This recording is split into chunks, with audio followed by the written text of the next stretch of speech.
Sábado 23 de julio del 2022. Muy buenas noches con todos. Bienvenidos a la Escuela de Formación Política del Quinto Poder. Continuando con el módulo de lo que es Historia de la Política del Ecuador, tenemos en esta ocasión el tema que se refiere acerca de lo que es Lucio Gutiérrez y Alfredo Palacios, ¿no? Entre la política tradicional y la refundación de la patria. Bueno, como todo este mes hemos tenido igual a nuestro expositor, nuestro querido amigo Osvaldo Herrera, que es politólogo, nos va a ayudar. Y antes de empezar, igual darles la bienvenida a nombre de Pedro José Freile, presidente de lo que es el Quinto Poder. Así que Osvaldo, cuando desees, muy buenas noches y Sí, podemos comenzar. buenas noches con todos. Bueno, como habíamos culminado la clase anterior, estuvimos en la parte final del gobierno de Daniel Maguad. Y pues nos toca el cachito que es como el año de gobierno de Gustavo Noboa. Y de ahí vamos a continuar con los gobiernos intermedios. Bueno, el gobierno de Gustavo Noboa realmente es importante por dos cosas. Las leyes Trole 1 y Trole 2. ¿Por qué es importante? Porque las leyes Trole 1 y Trole 2 son el marco normativo jurídico que van a dar el pie para el proceso de dolarización formal de la economía ecuatoriana y no solo la dolarización de facto que habíamos hablado las veces anteriores. Estas leyes son importantes porque justamente facilitan la entrada y salida de capitales extranjeros y de capitales transnacionales en Ecuador. Pero sobre todo, lo que hace la ley Trole 1 es básicamente oficializar el proceso de privatización de las empresas y aparte de eso, oficializar el proceso de regulación de la dolarización en Ecuador. También, básicamente, como les había mencionado, el proceso de liberalización de la economía en todos los estados, no solo en Ecuador, se lleva a cabo en diferentes aristas. Una de estas, y tal vez la más importante justamente, es el mercado laboral. En esta ley Trole 1 ya se establece una flexibilización laboral por contratos de obras eventuales y ocasionales.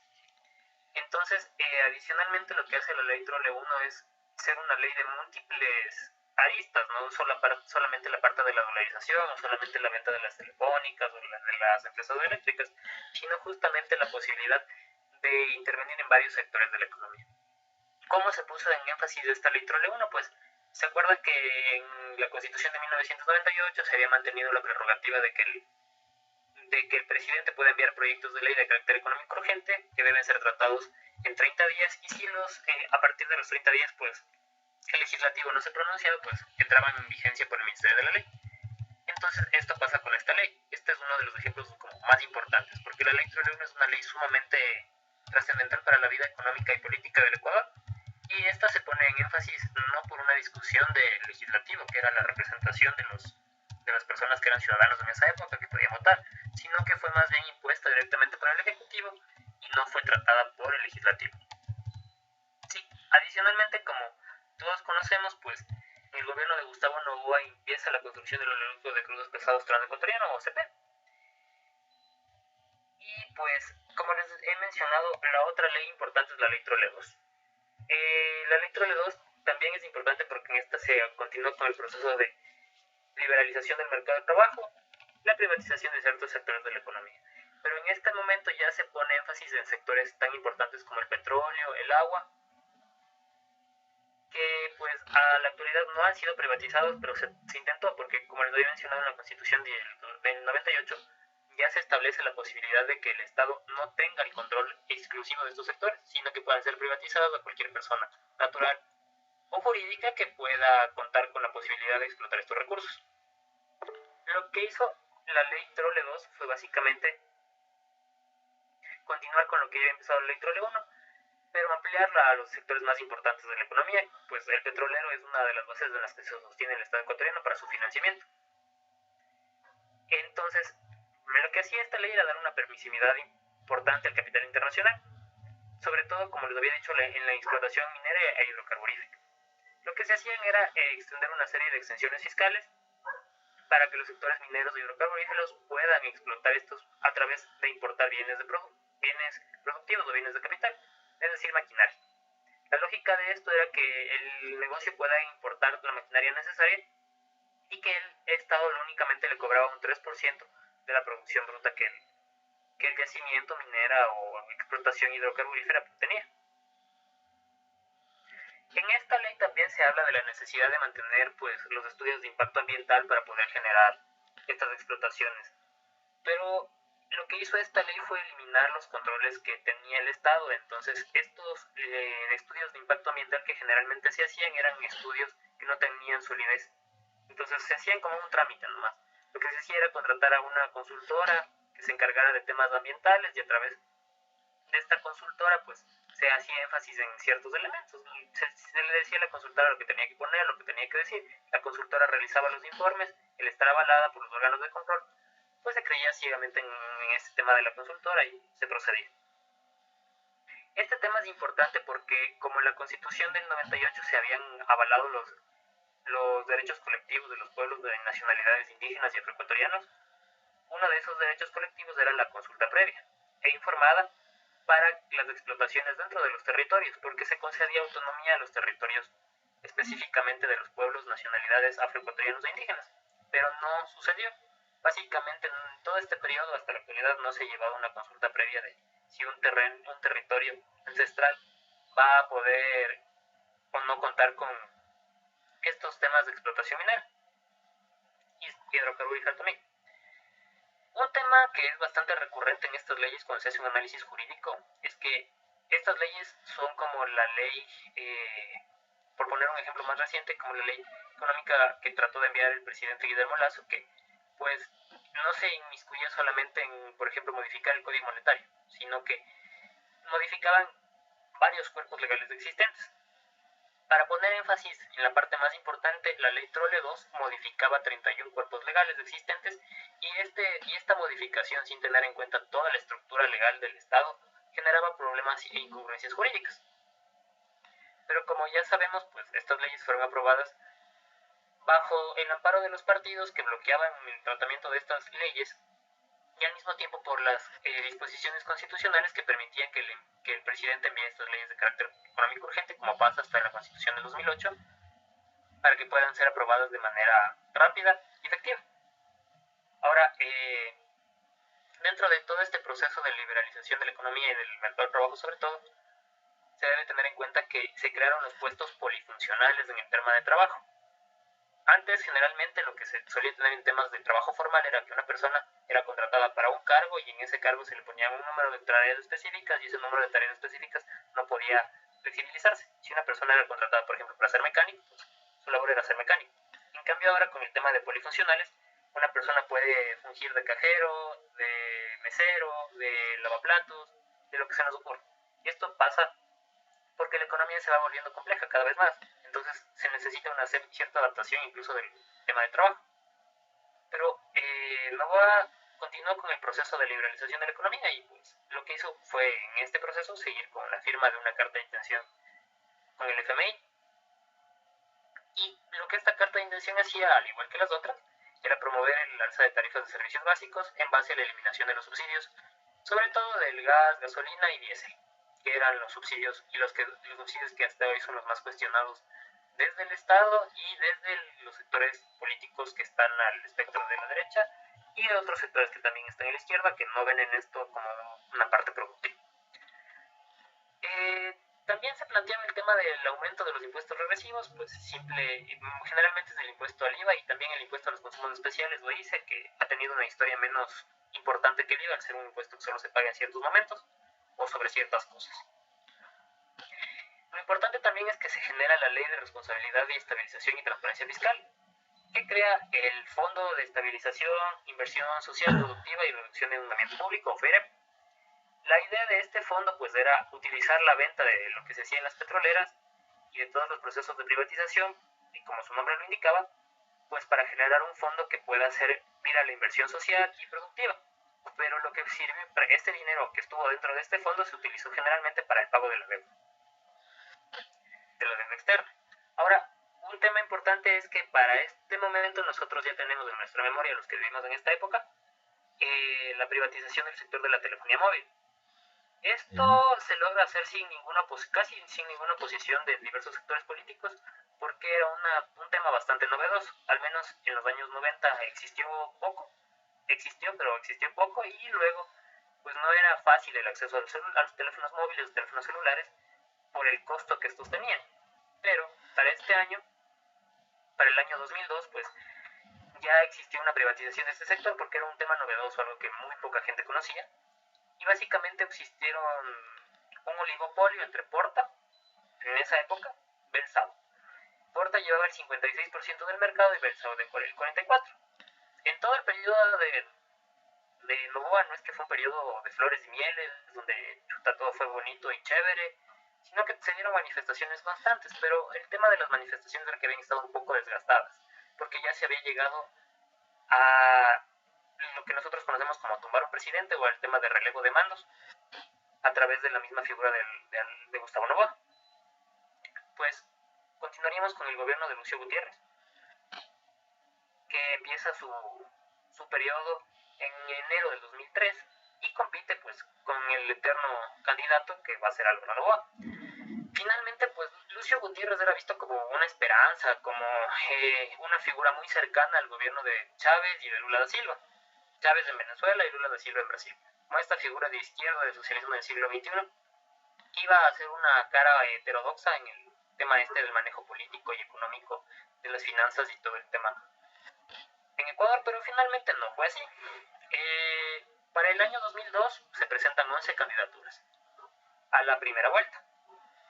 Lo importante de esta elección y que está remarcado en esta pequeña diapositiva es que las elecciones cuentan con control de gasto electoral, porque recordando lo que había pasado en la elección previa de la misma web, pues él había contado con el auspicio de varios banqueros.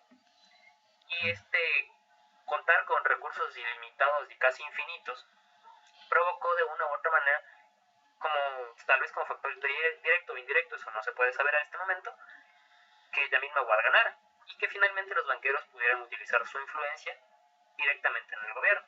Entonces, en este momento el Tribunal Supremo Electoral ya cuenta con una ley que pone énfasis en el control del gasto en campaña.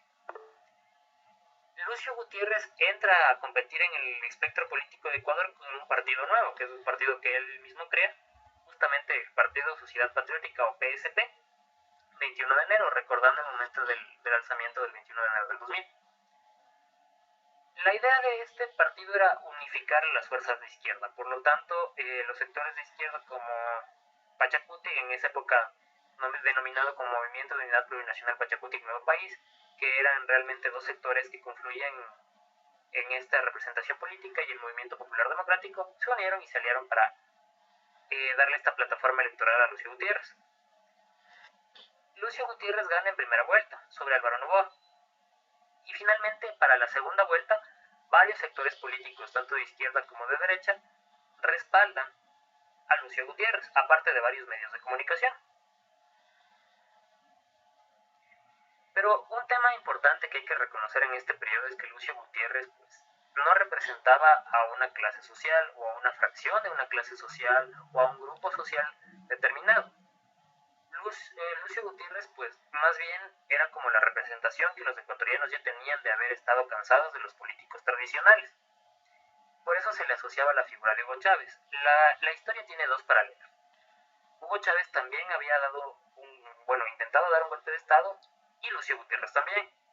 Eran figuras de mandos medios en el gobierno, en el ejército o en las fuerzas armadas de cada uno de sus países, y ambos proferían una ideología que parecía ser de izquierda. En el caso de Lucio Gutiérrez y en el caso de Chávez, pues eso tiene múltiples cuestionamientos en los que no vamos a entrar en este momento. Pero se tenían estos paralelismos. Por eso sí, tal vez ustedes recuerdan, las personas que vivieron en la ciudad de Quito en esos años, durante esa campaña electoral, pues ya se veía lo que se vio en todas las campañas sucesivas y en las campañas previas, que las calles de Quito sirvieron para expresar las opiniones tanto de los ciudadanos como de grupos políticos adversarios y amigos sobre la idea de la campaña de Gutiérrez. Se leían en casi todos los sectores de la ciudad de Quito, por lo menos, Lucio Gutiérrez igual Hugo Chávez, o cosas por el estilo, que remarcaban esta idea de que Lucio Gutiérrez tenía muchos paralelismos y que finalmente el cuento que tenemos hasta hoy, o el imaginario que tenemos hasta hoy, de que un político nos iba a llevar a ser un país, a parecernos al orden democrático o al orden político de un país. Pero finalmente esto no fue así. Lucio Gutiérrez, como les he mencionado, llega al poder el 15 de enero de 2003. Y pues era la idea, pues se veía como el delfín que iba a traer cambios a la política ecuatoriana, como la persona que iba a modificar la conducción sistema político en Ecuador, que él iba a plantar cara a la liberalización de la economía, que iba a promover una política heterodoxa diferente, y realmente esto no fue así. A los pocos días de haber sido posesionado, Lucio Gutiérrez visita Washington, con en esa época el presidente George Bush, y finalmente él declara en una entrevista querer convertirse en el mejor amigo de Estados Unidos.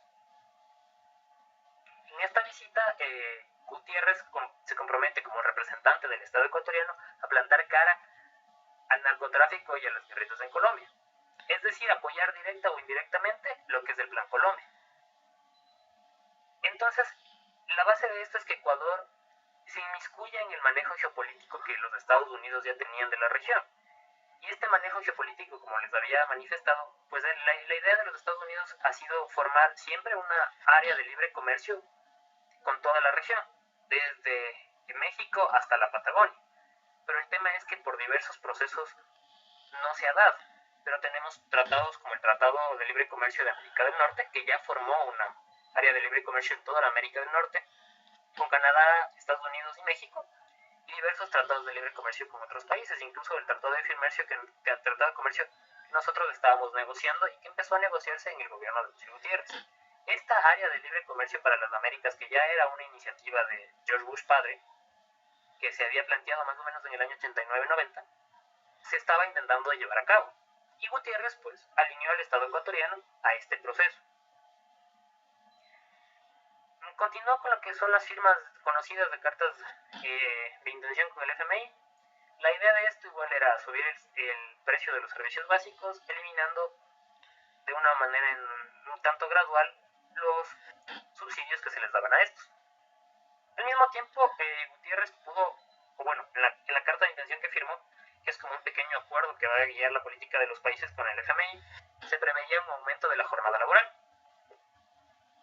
Y también la ya conocida y tan mencionada reforma tributaria, que básicamente es aumentar los impuestos regresivos.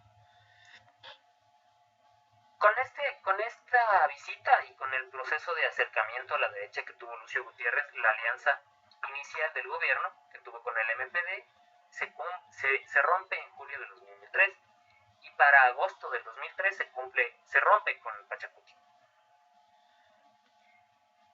La firma de esta carta de intención con el FMI hace que al gobierno de Lucio Gutiérrez del FMI le conceda un préstamo. Volviendo al escenario político, tenemos que tener en cuenta que Gutiérrez inicialmente tenía pues dos partidos que no le representaban una mayoría en el Congreso Nacional, el legislativo de esa época.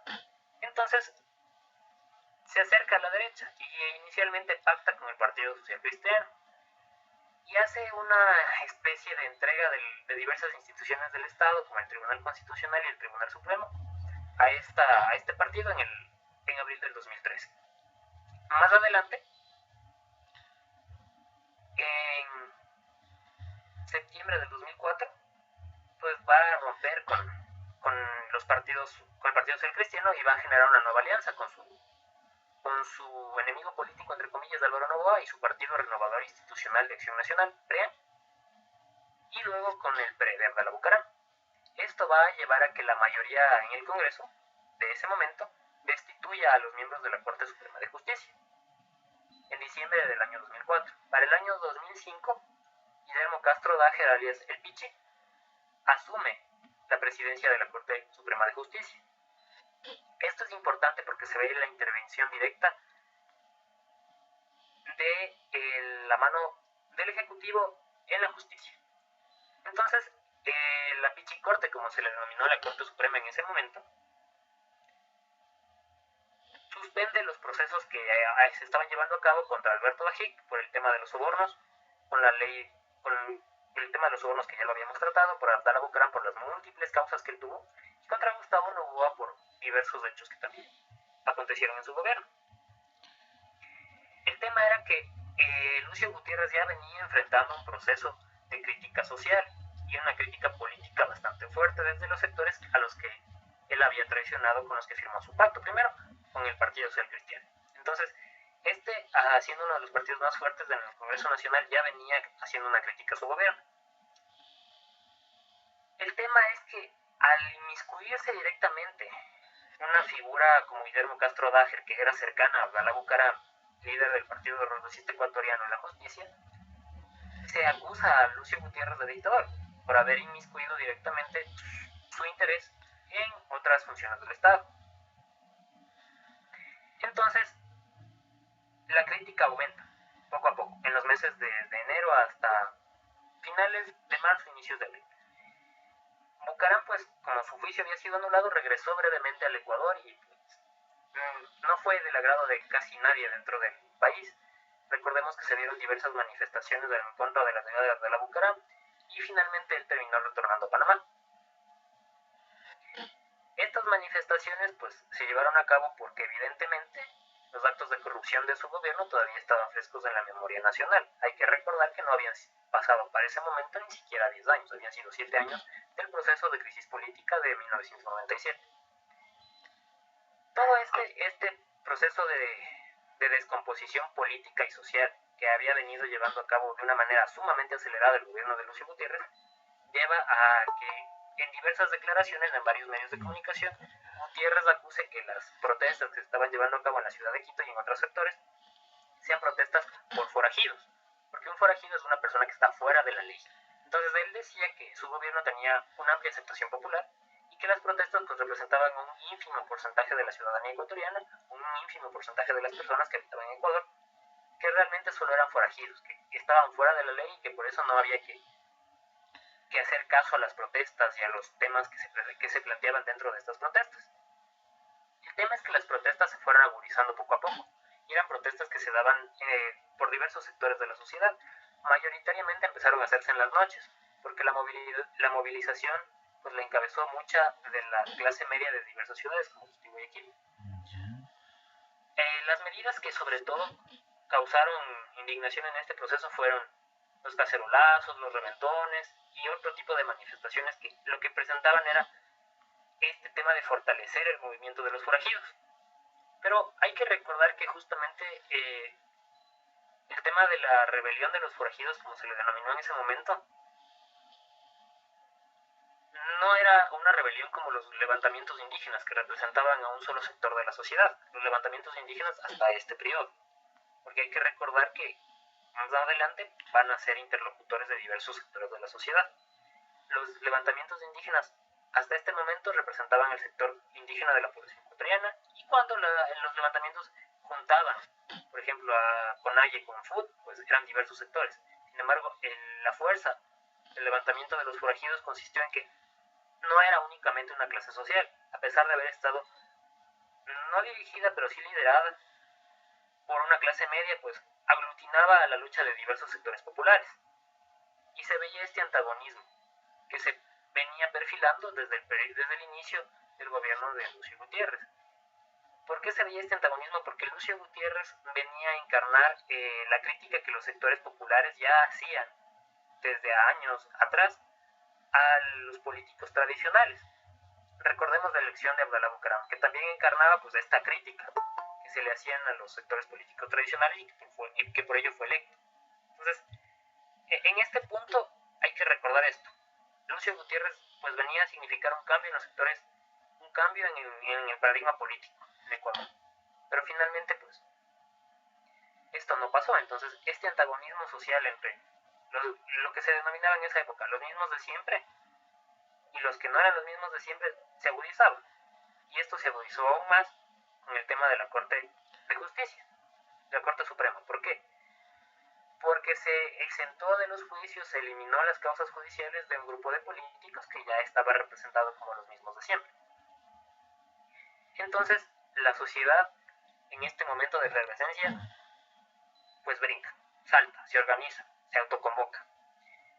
Y Lucio Gutiérrez, 5 días antes de ser depuesto por el Congreso Nacional, el 15 de abril, ya decreta estado de emergencia y disuelve la Corte Suprema. La idea era rever las medidas para tratar de estabilizar el país. Sin embargo, las protestas continuaron durante un proceso bastante homogéneo. En todos los días subsiguientes después del 15 de abril se llamó diversas multitudes y llegó al punto de que el 19 de abril 150.000 manifestantes llegan al Parque de la Carolina en la ciudad de Quito y marchan en contra del gobierno. La idea de esto era hacer frente a los procesos de represión que ya venían dándose dentro de las protestas, pues las protestas eran pacíficas. Pero la represión que hacían los aparatos de seguridad del Estado eran sumamente duras. Y ahí es cuando es un tema bastante internacional. La muerte del fotoperiodista chileno-ecuatoriano Julio García, que se da justo el 19 de abril, que era un periodista que trabajaba durante muchos años en Ecuador y estaba cubriendo en ese momento las manifestaciones. Y él muere asfixiado. Entonces, el 20 de abril, la sociedad ecuatoriana pues se levanta. Y esto es algo que tal vez los que vivimos en ese momento tenemos que recordar. Yo en este momento pues estaba en el colegio y justamente se dio el denominado mochilazo. Recuerdo que múltiples colegios de la capital que nunca habían salido a manifestarse, que tenían poca tradición en este tema de la protesta y de la manifestación, se movilizaron junto a colegios que ya tenían cierta trayectoria, como el Colegio Montúfaro y el Colegio Mejía. Se movilizaron justamente al centro de la ciudad de Quito. Pero el tema fue que la protesta que se planteaba era una protesta pacífica de estudiantes. Y Lucio Gutiérrez y otros voceros de la presidencia aseguraban que iban a llegar grupos de choque al país, muy parecido a lo que van a hacer las contramarchas correístas en el periodo de Correa. La idea de ellos era pues traer grupos de choque para defender al presidente. Entonces hubo una ola de violencia que se desató entre las personas que estaban protestando contra el gobierno y las personas que estaban defendiendo al gobierno.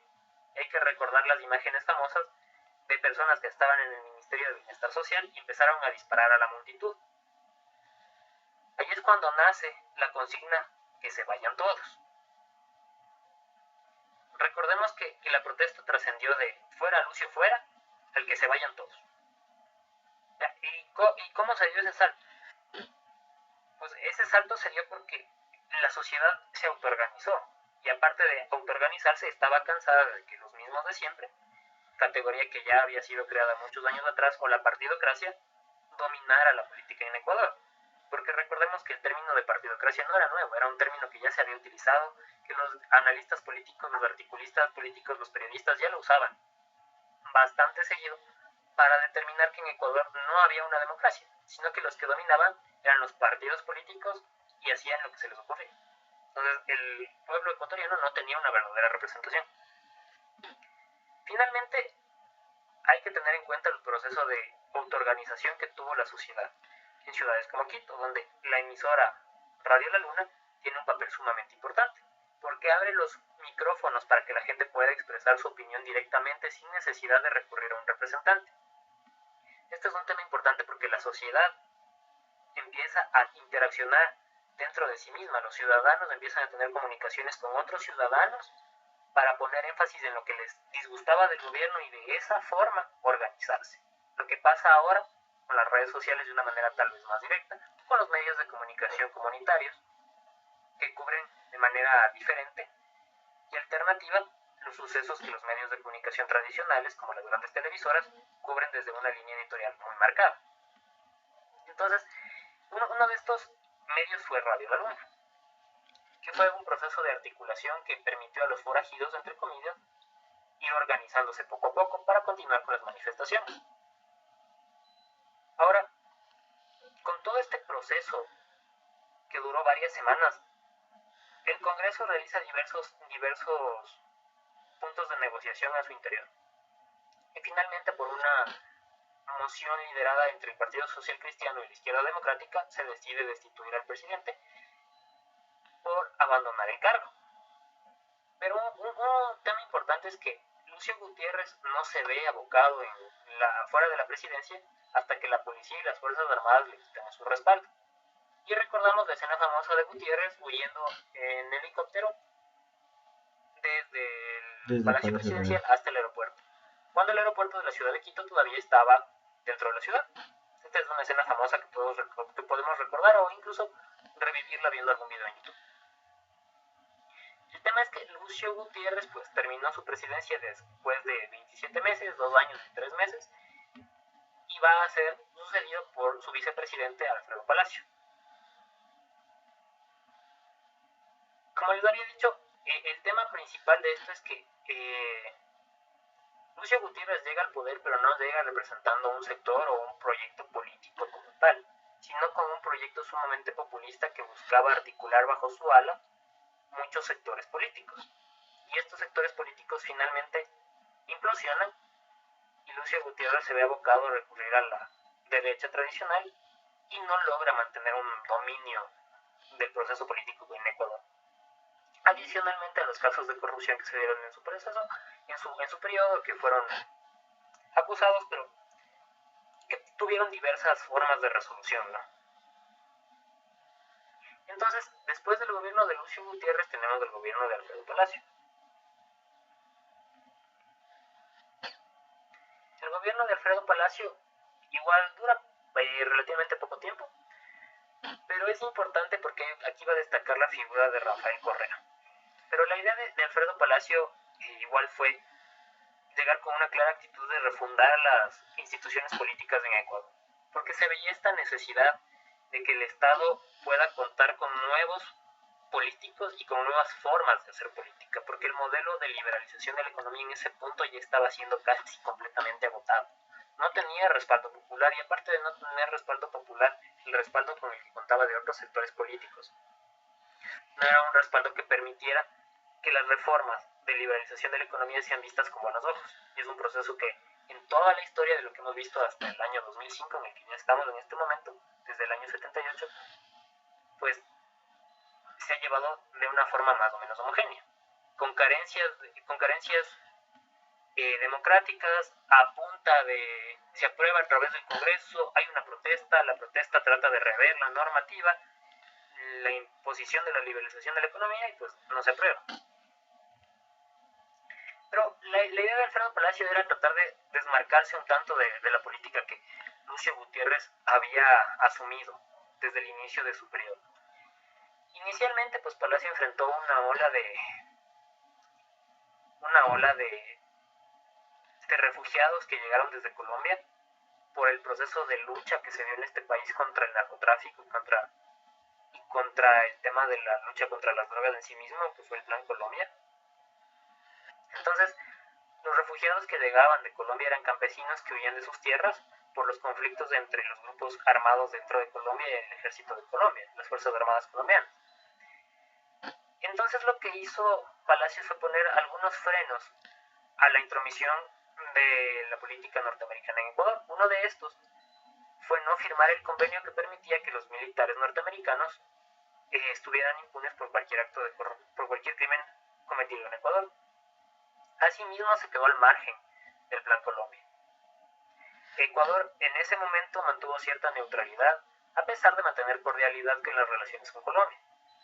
Lo que Alfredo Palacio hizo fue denunciar ante la ONU para que se investiguen los efectos de las fumigaciones en las plantaciones ilegales que se hacían en la frontera. Recordemos las imágenes de los campesinos que eran afectados por las fumigaciones que se hacían con glifosato, que se marcaba que tenían que hacerse en un punto a ciertos kilómetros de la frontera ecuatoriana para que no afecten a nuestros campesinos, pero lo que se hacía era violar el espacio aéreo ecuatoriano, o en ese defecto violar el límite que se marcaba, y se pasaba, y generalmente el químico, que era el glifosato, llegaba a los campesinos y estos acusaban que por el químico tenían problemas de salud, temas de cáncer, mutaciones genéticas, enfermedades persistentes. Asimismo, otro tema importante es que el gobierno de Palacio decide declarar la caducidad del contrato con la petrolera Occidental Petroleum, Oxy, el 15 de mayo del 2006. La idea de esto era que el Estado se reservaba los derechos de incautar los activos de Oxy. O sea, el Estado lo que hizo fue llegar a los activos de Oxy e incautarlos como si fueran suyos, de su propiedad. Entonces, Petroecuador toma posesión de los campos de Oxy el 18 de mayo del 2006. Y aquí se puede ver la clara diferenciación que trató de hacer Palacios de la política de Gutiérrez, porque mantuvo un cierto grado de independencia en las decisiones políticas del Estado que tuvo Gutiérrez, tratando de ser, entre comillas, el mejor amigo de los Estados Unidos. Finalmente, también Palacios trató de poner un finiquitar de cierta manera las negociaciones del TLC con Estados Unidos. Sin embargo, estas continuaron. Pero lo que sí apuntó era que necesitaba tratarse de una manera más específica y más consensuada entre los dos países o entre el bloque, porque en esa época el tratado estaba siendo firmado por Ecuador, Perú y Colombia, con Estados Unidos, sobre ciertos asuntos, entre ellos pues, la política agrícola, de producción agrícola. En este punto hay que recordar que el momento en el que Alfredo Palacio llega, pues Ecuador estaba en una crisis política sin precedentes. ¿Por qué estaba en una crisis política sin precedentes? Porque la crisis política que Ecuador enfrentaba ya llevaba 10 años. O sea, ninguno de los presidentes previos había logrado acabar su mandato. Recordemos que Palacios fue vicepresidente de Gutiérrez, llegó con él al poder, y sin embargo, tuvo que sucederlo porque Gutiérrez no tuvo la posibilidad de continuar hasta el final de su periodo. Ya, entonces, la lógica de esto era justamente los políticos tradicionales como la partidocracia contra los que no eran los políticos tradicionales, la ciudadanía. Y esto se había dado justamente por la protesta de los forajidos. Los forajidos ponen este énfasis entre la ciudadanía y la partidocracia.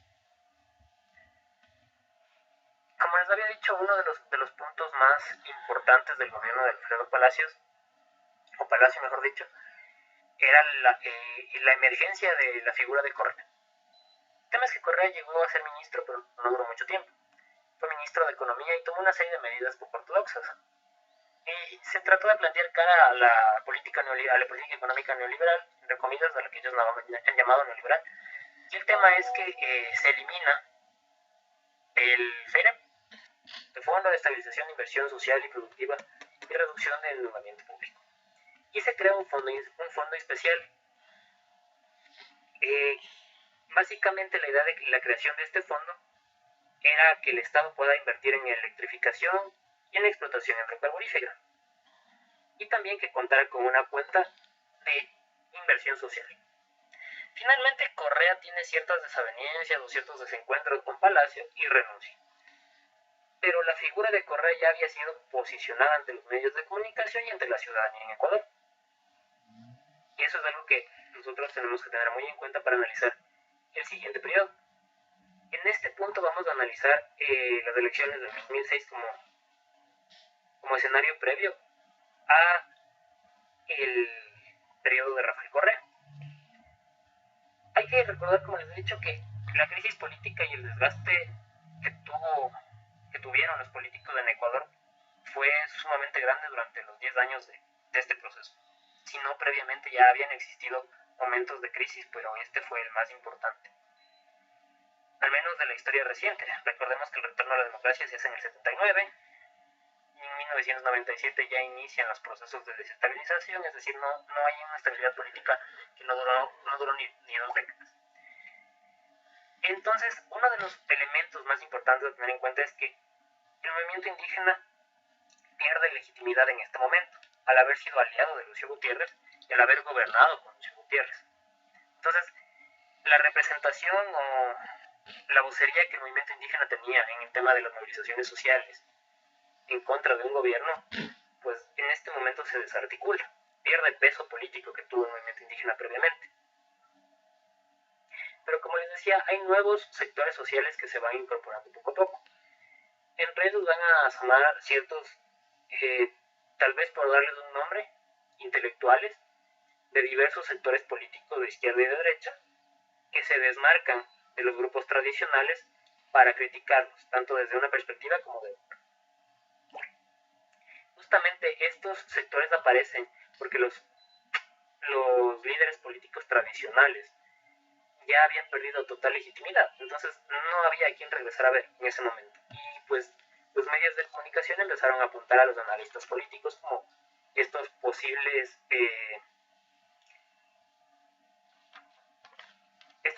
estudiosos que tenían la respuesta a esta cuestión de qué hacer con la política en Ecuador, que si bien es entre comillas democrática, pues había sido calificada por partidocrática y finalmente el ciudadano no se sentía representado. Entonces, ante este proceso, muchos de estos sectores que emergen o que empiezan a participar políticamente van a estar dentro de Patria Altiva y Soberana, que nosotros conocemos como país o como Alianza País. que va a ser fundada en torno a la figura de Rafael Correa. Un pequeño grupo de personas funda este movimiento político que se desmarca del partido político como movimiento político y que hasta su extinción, no está extinto aún, pero en sus procesos de transformación política mantuvo la idea de movimiento. Entre ellos van a estar Alberto Acosta, que finalmente termina saliendo de forma temprana del seno del gobierno, Ricardo Patiño, que hasta la actualidad forma parte de lo que se conoce como Revolución Ciudadana, como grupo político, Van der Falconi, que también tiene momentos importantes en el gobierno y otros momentos en los que pues tiene desavenencias con diversos y desencuentros con diversos sectores políticos y sale de los sectores de gobierno, sale de las luces del gobierno. Gustavo Larrea, que también sale de este proceso de gobierno y demás sectores, ¿no? Básicamente lo que País hacía era explotar el descontento de los ciudadanos. La idea de una revolución ciudadana patrocinada por ciudadanos desde la ciudadanía sonaba bien, se vendía bien. Recordemos también uno de los eslóganes, manos limpias y corazones ardientes. Era una de las cosas que se vendían, de que ellos no habían sido políticos y por esa imposibilidad de ser políticos, ellos tenían la posibilidad de venir de un tema bastante limpio, sin tener un pasado político importante. Entonces, este era el vacío que explotaron en ese momento las personas que formaban la Alianza País, que estaban alrededor de la figura de Correa. En ese momento, la izquierda había logrado un cierto grado de articulación política en sectores. Sin embargo, se trató de proyectar una línea única que fuera la figura de Correa con otra persona, pero finalmente País lanza la candidatura de Correa con el Partido Socialista, que fue la única fuerza política de izquierda que apoyó este proyecto. Grupos como Red, MPD y Pachacuti, pues finalmente terciaron solos en primera vuelta y no llegaron a la segunda. La derecha del país también había estado desarticulada y presentaron casi todos los grupos políticos un candidato propio. Finalmente, como los que estuvimos en esta época podemos recordar, la línea electoral decisiva se llevó entre Álvaro Noboa y Rafael Correa. Álvaro Noboa había llevado el 26.83% de los votos, válidos en ese momento en la primera vuelta, lo cual le daba una cierta ventaja de 4 puntos más o menos sobre la figura de Correa, que había llevado 22.84. Pero finalmente los sectores de izquierda no se aglutinan, no forman alianzas con Correa, pero apoyan de una u otra manera a su candidatura y este logra llegar a la presidencia con el 56.67% de los votos válidos. Recordemos que previamente el gobierno de Maguad ya había tenido un cierto cuestionamiento al haber llegado con un pequeño margen de ventaja sobre su competidor. Entonces, en este margen de 6 puntos porcentuales, en realidad no de 12 puntos, no hubo disputa sobre la posibilidad de que haya habido algún tema de fraude electoral o alguna cuestión. Entonces, hasta ahí llegaremos con el tema de hoy y estaría abierto el micrófono para sus preguntas. Gracias, Osvaldo. Entonces, ahora sí, comencemos con las preguntas. Parece que don José al inicio estaba con pregunta o se levantó.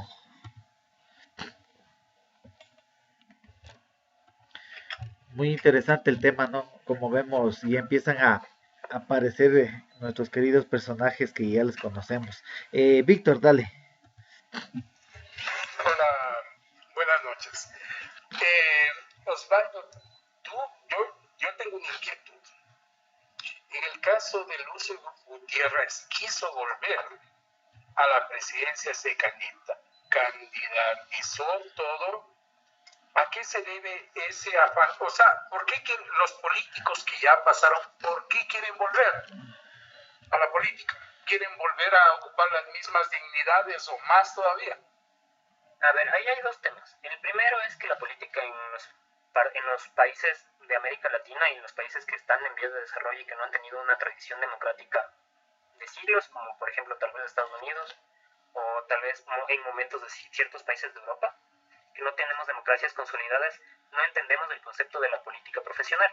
El concepto de la política profesional es algo que, por ejemplo, se ve en Estados Unidos. Tomemos la idea del senador Bernie Sanders, que ha sido candidato varias veces en las primarias del Partido Demócrata para ocupar la presidencia, pero no ha ganado las primarias y ha tenido que verse en otros roles. Y siempre ha sido senador, ya de senador va más de 2 décadas. El tema es que la política, como todas las otras áreas de la vida, tienen esta posibilidad de generar un empleo, y generando un empleo no genera un ingreso. Entonces, la idea de esto es que los políticos profesionales se centren en generar, en aprender, por ejemplo, procedimiento parlamentario, debate, cómo funcionan las leyes. Por eso es que muchos entienden que la política está muy asociada directamente a la parte jurídica, y están asociadas. Es evidente que las dos están interlazadas, van de la mano, pero el tema es que la parte política también escapa a la parte jurídica, porque va más allá. La parte política genera leyes, es previa al derecho, al menos en Ecuador y en los países latinoamericanos que tienen un régimen presidencialista. Entonces, la idea de esto es que los políticos profesionales se vuelvan profesionales en lo que hacen, que es hacer política. Que, por ejemplo, si un candidato de un partido tiene 10 años de formación en este partido, puede hacer la cara más visible para una elección, que pueda ser lanzado a la concejalía, que pueda ser lanzado a una diputación, un tema legislativo o alguna representación, y que pueda ser reelecto consecuentemente porque ha sido bueno en el papel que ha desempeñado. Entonces, esa es la idea de la política profesional, es eso: generar cuadros políticos en los partidos que aprendan a ser políticos profesionales, que sepan, por ejemplo, lo que no pasa en la asamblea, que muchos no saben cuál es el procedimiento para aprobar una ley, que no saben cómo se piden los puntos de orden, que no saben cómo se llama una votación, que son temas de procedimiento formal, pero que un político profesional los debería conocer, pero que aquí no pasa, y no pasaba hasta hace poco. Entonces, el tema es de ese primero. Y el otro tema es la ambición de poder en los países latinoamericanos. ¿Por qué? Porque la corrupción campa a sus anchas, y es evidente. En todos los gobiernos que hemos analizado ha habido casos de corrupción. Yo al menos de todo lo que hemos visto hasta ahora no puedo salvar un gobierno que me digan: en este gobierno no hubo un caso de corrupción. Tal vez el gobierno de Borja, pero tal vez muy por encima, porque analizándole por debajo pudieron haber existido procesos.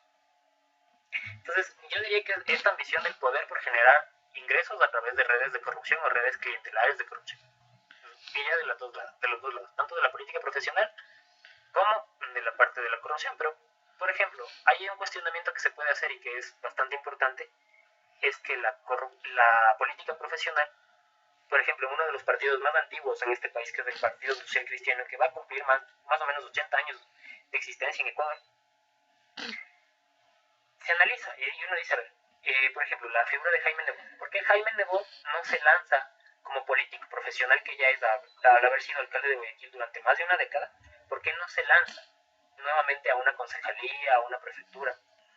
Entonces, y uno no da con la respuesta, y es justamente porque tal vez ellos no ven dentro de la política profesional su actividad para desenvolverse, sino al contrario, ven en la política una actividad de generar ingresos a través de llegar al poder, y llegar al poder para generar a través de redes clientelares o de redes de corrupción. Entonces, yo diría que va por los dos lados. Interesante. Ok, gracias. Doña Rocío.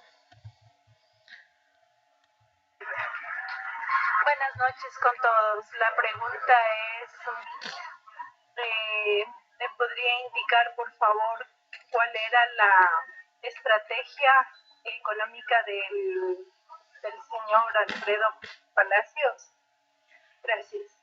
Uno de los temas que hay que tener en cuenta es que cuando un presidente asume el poder porque fue binomio del otro presidente, la idea es que mantenga su plan de gobierno. Y finalmente Palacios lo que trató de hacer es desenmarcarse de la política de Gutiérrez, pero no fue más allá de eliminar lo que ya había hecho. O sea, Palacios no revé la firma de la carta con el FMI. Palacios no trata de intervenir en la negociación del Tratado de Libre Comercio, sino solamente poner énfasis en que hay sectores que deben tener más beneficios que otros. Entonces, Palacios tampoco tuvo o sea, muchos analistas políticos y muchos historiadores piensan que la figura de Palacio, o piensan la figura de Palacio en torno a que no tuvo la posibilidad de llamar a una consulta popular para generar una asamblea constituyente, que era algo que él había pedido. Entonces, muchos ven esa perspectiva, porque él no tuvo en el Congreso diputados, porque no provenía de ningún partido político. Él fue una figura que llegó a la alianza con Gutiérrez por el tema de que se necesita. Bueno, es lo que pasa tal vez hasta en este momento, que uno ve pues un líder, por ejemplo, de la costa, y busca equiparar la figura con un líder de la sierra. En el caso de Gutiérrez, pues Gutiérrez era una persona de la Amazonía que veía equiparado la necesidad de encontrar un equilibrio regional con una figura de la costa. Y fue justamente la figura de Alfredo Palacio, porque Palacio provenía de una familia de médicos, que no había tenido una participación política muy activa, venía de un sector político bastante de bajo perfil. Entonces Palacio mantuvo la política económica de Gutiérrez, tratando de desmarcarse a través de ciertas figuras como la de Correa, pero finalmente Correa estuvo pocos meses y luego cuando sale la economía mantiene su cauce habitual.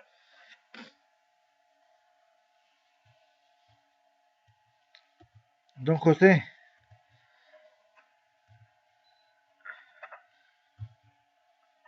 Buenas noches. Bueno, yo tenía algunas preguntas que hacer. Por ejemplo, en el tema del OCP, ¿qué tan cierto es que en esos tiempos, cuando estaban armando el OCP, el Cuerpo de Ingenieros del Ejército tenía el menor costo, el mejor estudio, pero igual lo dieron de baja mediante los típicos negociados que tienen por ahí? En base a eso también se supone que creo que ya por estos tiempos el oleoducto o el OCP ya debería ser parte del Estado, por el tema que creo que ya habían vencido los años de contrato y deberían revertirse al Estado, tenía entendido, sin costo alguno, pero al parecer los quieren volver a hacer funcionar con costo otra vez. La otra, por ejemplo, en el tema ese que decía, las consultas de los pueblos previo a la explotación de sus recursos, por ejemplo, ¿por qué no se da? O sea, como dice, básicamente está en la ley, incluso creo que fue en Cuenca también que hicieron, y no fue directamente con la voz, sino que fue con los ciudadanos de ahí, porque la gente no quería explotación en la parte alta por el tema del recurso hídrico, el agua que llegaba a Cuenca, si mal no recuerdo. Otra cosa, por ejemplo, tanto en el tema de las telecomunicaciones como en todos los contratos demás, y recordando algo que se decía de los tiempos de Correa, por ejemplo, que decían que fue muy inteligente, porque él no cogió un porcentaje ahí, sino que dijo, bueno, el contrato tal año va a producir tanto y eso me van repartiendo. Básicamente será que entra también eso en el tema de la privatización en muchos otros casos. La otra es, por ejemplo, en el tema del aumento de las horas laborales. ¿Qué tiene diferente con el que hoy en día, por ejemplo, en Europa y en otras partes del mundo se quiere reducir el horario laboral? En algunas partes están probando trabajar solo 4 días por semana y con menos horas, incluso desde casa. Otra pregunta más era el tema de que ¿quiénes consiguieron la caducidad del contrato del AUSI? Porque eso, por ejemplo, se dice el tema de la caducidad del contrato del AUSI, pero no se dice quién, cómo, dónde ni cuándo. ¿Y por qué si se consiguió una vez? ¿Por qué no se ha vuelto a hacer lo mismo cuando muchas veces se dice que muchos de esos contratos nos han venido como dicen por ahí, nos han metido la mano cubante de box y todos felices?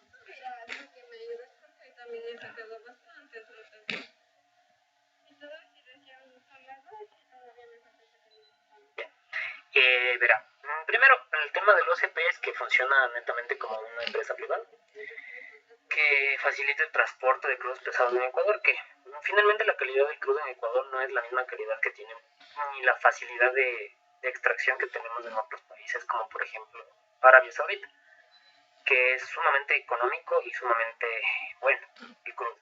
Entonces Ecuador necesita el OCP porque la calidad del crudo no es tan buena y el proceso de refinación por eso mismo es más complejo. Entonces, el tema del OCP es un tema que justamente se analiza desde varias aristas, pero el tema es que es netamente privado. Funciona prestando servicios al Estado ecuatoriano con una especie de monopolio. La otra es que la figura que elimina que caduca el contrato con la OMSI es la figura de Rafael Correa. La idea de esta caducidad del contrato es justamente lo que va a pasar luego, ¿no? El contrato se caduca, pero no se siguen las formas jurídicas establecidas para la caducidad del contrato. Entonces, en el gobierno de Correa nosotros tuvimos que pagar una indemnización a la OXI de varios millones de dólares. Es lo mismo que pasó en el gobierno de Gutiérrez, cuando la mayoría gobernista destituye a los miembros de la Corte Suprema de Justicia. Ellos, los miembros de ese momento de la época, desarrollan un juicio juicio en la Corte Interamericana de Derechos Humanos, que si mal no estoy se demoró 10 o 12 años en finalizar, porque el Estado presentaba alegatos en contra de que esto había sido legal, y los miembros de la Corte Suprema de Justicia presentaban alegatos de que había sido ilegal, y aparte no se habían respetado las formas. Entonces, finalmente en el gobierno de Correa igual, el Estado tuvo que pagar a los miembros de la Corte Suprema de Justicia varios cientos de miles de dólares. No recuerdo cuántos miembros eran, no recuerdo la indemnización exacta, pero si mal no estoy fueron 15 millones de dólares de indemnización por lo que había acontecido en el gobierno de Lucio Gutiérrez. Es por esto que se habla de una ley de repetición. ¿Y qué es la ley de repetición? Es, por ejemplo, si usted está trabajando en el sector público, en un puesto que puede tomar decisiones importantes, lo que se hace es que si su decisión causa un perjuicio al Estado por no haber observado los protocolos legales correspondientes, usted se encarga de pagar esta reparación, que a mi criterio sería lo más razonable dentro de todo este proceso. Pero el tema, ¿cuál es? Que esta ley nosotros no la tenemos, no tenemos una ley de repetición que impida que los, por ejemplo, asambleístas si hacen alguna cosa que no es correcta y finalmente el Estado tiene que pagar una indemnización, que ellos paguen de su bolsillo. Finalmente eso no se dio. Entonces ahora el Estado, como figura, como representante de todos los ecuatorianos, paga del bolsillo de todos. Ya, el tema de las telecomunicaciones es un tema que no se había tenido en cuenta, el tema del espectro radioeléctrico, porque era algo que no se sabía cómo aprovechar hasta muy entrado el siglo XX, o sea, ya finalizando casi. La tecnología de teléfonos celulares, de redes de telecomunicaciones que no requieren radios o que son inalámbricas, pues se desarrolla a finales del siglo XX, años 80, 90, pero para consumo masivo, ¿no? O sea, esto ya existía dentro de lo que son las Fuerzas Armadas de diversos países, pero realmente se masifica a finales del siglo XX. Entonces, realmente este espectro y estas posibilidades de ponerse a esta privatización o concesión no se veían o no se conocían muy de cerca, al menos en Ecuador. En países más desarrollados o que hayan contado con esta tecnología previamente, pues tal vez ya existieron. Pero el tema es que aquí no. Entonces, cuando se generó la nueva empresa, que fue la fusión de Andinatel, Pacifictel y Claro, Alegro, que unificó todo el tema de las telecomunicaciones del Estado, o sea, todas las participaciones del Estado, la idea era justamente que el Estado también pueda redistribuir este proceso, porque, como les había dicho, esto es una especie de oligopolio, o sea, son dos empresas, y si una no se va con una empresa, pues tiene que irse con la otra. Y lo que pasa ahora, por ejemplo, ustedes conocen la operadora Móvil 20, y la operadora Móvil 20 es una operadora de bajo coste que nace de una red social europea, que finalmente, como la mayor parte de redes sociales que nosotros conocimos, pues tuvieron este problema de que ya la gente no la usaba, perdió valor, entonces se transformó, fue comprada por la empresa Movistar, si no estoy, y lo que se genera es un nuevo producto, lanzarle como una nueva forma como una nueva red de telecomunicaciones, y en esta nueva red de telecomunicaciones uno paga más barato, pero porque estaba lanzada justamente para atraer un público joven, que no pueda pagar tanto por planes postpago como lo que se tiene o como lo que hace ganar más dinero a las teleoperadoras, y se genera este nuevo producto, pero no es realmente una nueva competencia ante una u otra operadora, sino al contrario, es un brazo más de una empresa. Entonces, justamente la idea era generar este proceso, porque la lógica era, bueno, en el tema de las adjudicaciones hubo varios problemas.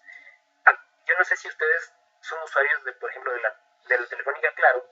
Claro tuvo varios problemas con el Estado e incluso estuvieron a punto de quitarle la concesión, porque Claro, yo no sé si ustedes recuerdan, que Claro solía cobrar las llamadas desde que uno alzaba el teléfono y empezaba a sonar, y eso era ilegal. Entonces, para que esta ilegalidad sea revertida, el Estado le puso una multa a Claro. Entonces, Claro tenía que devolver el dinero a los usuarios. ¿Y cómo devolvió el dinero?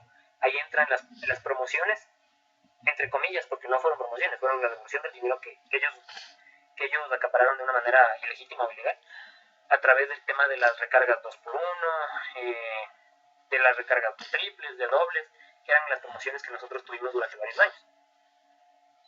Ya porque claro había accedido a este tema de una manera no muy ilícita, a cobrarle. O sea, uno llamaba desde un teléfono claro, tenía por ejemplo $1 de saldo, y uno marcaba y no le contestaba, el saldo se bajaba. Y era porque claro cobraba desde el inicio del tono de mercado. Entonces, este era un tema que se podía ver. Entonces, la idea era esta, pero finalmente, igual, hay cuestionamientos dentro del propio gobierno de Correa. O sea, al propio gobierno de Correa se le hacen cuestionamientos de por qué no fue más duro con las concesiones telefónicas, si es un mercado que se mueve en Ecuador con millones y millones de usuarios, porque hay familias que no tienen, por ejemplo, teléfono convencional o teléfono de línea fija, y lo que hacen es tener 3, 4 teléfonos celulares, y eso hace que el teléfono antes, que era un teléfono familiar, se elimine como necesidad y se multiplique por un hogar 4 líneas telefónicas. Entonces es un negocio relativamente redituable. Entonces hay críticas en contra del gobierno de Correa también. Incluso dentro del gobierno de Correa también hay críticas que lo acusan de haber liberalizado la economía al final de su periodo. Ese es un tema que hay que entrarle ganas en las próximas 2 clases. Pero yo diría que el gobierno de Correa tiene su punto en haber cambiado y modificado el tema de las concesiones para que el Estado pueda hacerse con más dinero de lo que genera, porque sus ciudadanos son a los que les prestan el servicio. Tenemos otra pregunta, Jacob. ¿Cómo estás, Juan? Buenas noches. ¿Qué tal? ¿Cómo es el panorama de ahora?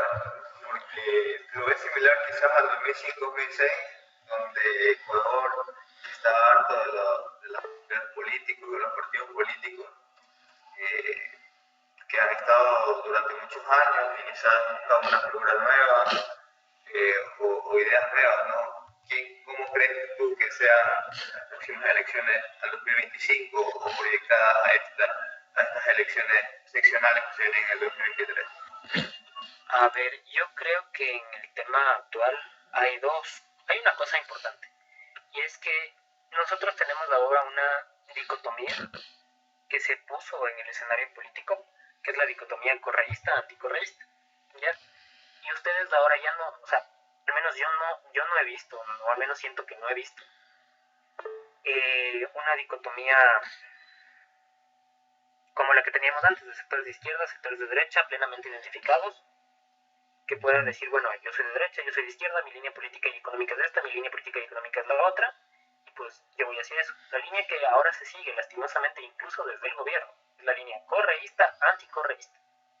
Y ese es un discurso que se posicionó mediáticamente en los 10 años del gobierno de Rafael Correa, que no se dejó de posicionar mediáticamente en los años del gobierno de Lenín Moreno, y que no se ha dejado de posicionar mediáticamente en los años de Lazo. Entonces, lastimosamente, el imaginario político que tenemos ahora es de correísta, anticorreísta. Y si uno entra a Twitter, que es como la red social donde más se habla de política en Ecuador, uno ve ese escenario. Si tú no eres correísta, te califican de lacista, y si no eres lacista, te califican de correísta. Entonces, es el correísmo como una fuerza política casi omnipotente, y todo lo que está en contra del correísmo. Y lo que está en contra del correísmo abarca muchos sectores, que van a tener contradicciones naturales por el hecho de tener diversas tendencias políticas y económicas. Entonces, la lógica de eso es que al haber generado esa dicotomía, ese falso antagonismo entre correístas y anticorreístas, realmente no hay muchas políticas del gobierno de Correa que se siguieron aplicando en el gobierno de Moreno y el gobierno de Correa que se van a seguir aplicando en el gobierno de Lazo. O sea, políticas me refiero no a una política pública, sino a lineamientos políticos. Por ejemplo, el tema no de la persecución, pero sí del ataque a diversos sectores sociales para tratar de distraer de los problemas internos del gobierno, como temas de corrupción o temas de problemas internos en el gobierno, de que el presidente, por ejemplo, no es capaz de mantener en orden a sus ministros, cosas así. Entonces, se distrae a través de lanzar una bola de humo a otro lado. Entonces el gobierno sigue con el tema de correísta anticorreísta, cuando ellos deberían enfocarse en una línea argumentativa diferente, porque lo que hacen es fortalecer el imaginario de que el correísmo es una fuerza política poderosa, a pesar de que Correa ya no está en el país, tiene juicios y está en otro estado, justamente como asilado, entonces no puede ser extraditado, así que el tema va a ser muy complejo por la figura de Correa. Ahora, el tema de la distorsión en escenarios políticos es que lo que debe propenderse es hacer lo que nosotros estamos haciendo, un tema de profesionalización de política. Así sea complicado, así sea que nosotros lo estamos haciendo por el gusto de aprender, pero el tema es profesionalizar a las personas que quieren estar en el escenario político, que quieren participar en la política, desde diversas índoles. No es que uno va a participar en la política únicamente sabiendo que Correa actuaba de una manera autoritaria, o sea, que es un conocimiento netamente político, sino desde diversas áreas, desde la parte económica, desde la parte jurídica, como ya se está haciendo en los talleres aquí. Pues yo creo que la lógica es esa, porque la idea es que tú puedas formar cuadros, porque por ejemplo, ¿qué pasó? Igual, es que el gobierno de Correa es bastante útil para demostrar cómo la no profesionalización de la política lleva a las propias caídas de los grupos políticos. Después de que salió Correa, pues Correa no tenía un sucesor, entonces decidieron colocar a Lenín Moreno. Lenín Moreno, pues pactó con grupos ajenos a su centro político, y por eso su gobierno más o menos logró llegar al final, igual sin tener popularidad, con casos de corrupción que no se han investigado y un montón de cosas más. Entonces, después de Lenín Moreno, ¿quién quedó en Alianza País? ¿Quién quedó en la Revolución Ciudadana? O sea, hay cuadros, pero muy pocos, muy puntuales. Por ejemplo, tienes a Pavel Muñoz, Paola Pavón, y esos son tal vez los más representativos, al menos de Pichincha. Marcela Guiñaga. Entonces, el tema es que no hay ese proceso de profesionalización, y al no poder profesionalizar la política, tú no puedes continuar con un proceso de construcción, ni siquiera en un entorno local como Quito, como Guayaquil, o como una ciudad pequeña, una parroquia, por ejemplo. Entonces, el tema es poder hacer eso, que los grupos realmente políticos puedan generar lo que son o lo que deberían ser. El grupo político, el político es el intermediario entre el Estado y la persona de a pie. Entonces, la persona de a pie puede referirse a su político como para que éste pueda traducir sus demandas en algo que el Estado le pueda dar. Pero lastimosamente en este país eso no pasa, porque los políticos están ahí generalmente por una coyuntura. Por ejemplo, no sé si se enteraron que está para, si mal no estoy, para concejal o alguna dignidad política, este periodista es Jonathan Carrera, que es bastante conocido a nivel nacional. Entonces, a mí me preguntan el señor, o sea, el señor tiene una amplísima experiencia en temas comunicacionales, ha trabajado durante más de 20 años en temas de análisis de temas de crónica roja, es uno de los periodistas más conocidos en este país, tiene ciertas opiniones que van hacia un lado y el otro, pero no tiene realmente una formación política, y lo que quiere hacer es aprovechar su caudal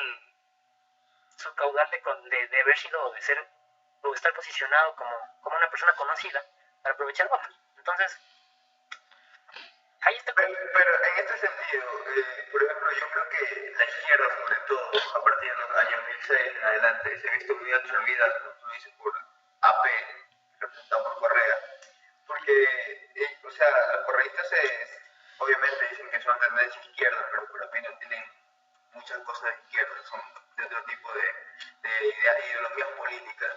Pero en este caso la izquierda no, como tal, no ha surgido un partido político que represente los verdaderos valores de izquierda.